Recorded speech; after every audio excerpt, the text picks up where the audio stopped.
Bonjour à tous et bienvenue à Pourquoi Padré. Aujourd'hui, je vais essayer de répondre à la question de Léonard qui se demande comment savoir si j'ai la vocation de prêtre. C'est une question importante à laquelle je suis très heureux d'apporter quelques éclairages. Je prendrai 3 éléments pour cette réflexion. Le premier, c'est d'abord et avant tout, très simplement, le désir. Quel est mon désir? Est-ce que j'ai le désir de servir Dieu, l'Église, servir les autres, parce que la vie d'un prêtre, elle est consacrée aux autres.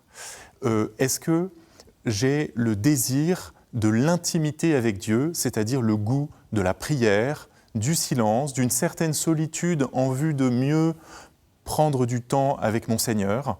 Est-ce que j'aime le silence des églises, des monastères que je peux visiter? Oui, ce goût de la prière fait partie des désirs qui peuvent signaler une vocation religieuse, une vocation sacerdotale en particulier. Est-ce que j'ai le désir de prendre soin des plus fragiles? C'est très important aussi, personnes âgées, personnes malades, les enfants que l'on veut élever, éduquer, aider à grandir. Tout cela peut désigner aussi des appels de l'Esprit Saint pour une vie qui sera consacrée aux plus pauvres, aux plus fragiles, la vie de prêtre. Donc le désir, déjà, nous indique où se situe notre cœur et c'est un premier pas pour entendre l'appel de Dieu.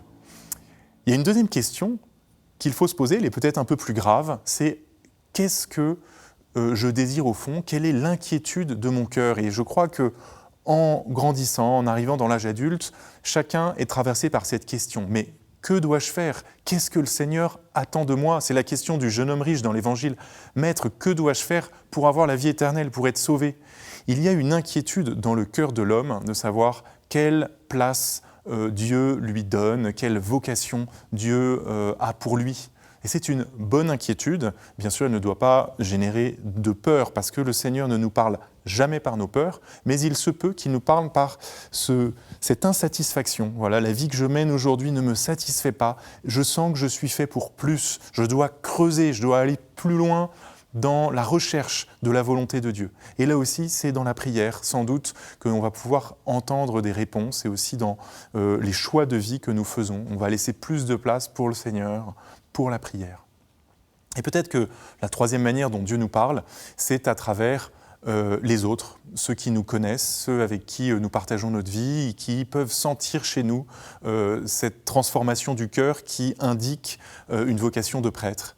Et puis il y a bien sûr l'accompagnateur spirituel, un prêtre en général, qui pourra regarder, objectiver les éléments que nous lui communiquons quand nous nous posons la question, lui raconter un petit peu les pensées, les désirs, les insatisfactions que nous avons, et il va, en vertu de sa propre expérience et de la grâce qu'il reçoit de Dieu pour cela, pouvoir nous aider à discerner si oui ou non il y a une vocation de prêtre. Parfois, certains nous posent la question « As-tu déjà pensé être prêtre ?» Ça peut être une indication aussi.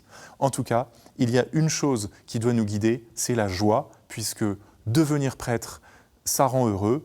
Ça rend heureux parce que c'est la réponse à l'appel du Seigneur. Je vous souhaite à tous un bon discernement, comme Léonard. Posez vos questions à pourquoipadré@ktotv.com ou sur les réseaux sociaux avec le hashtag pourquoipadré. Toutes nos vidéos sont sur ktotv.com. À bientôt, bonne journée.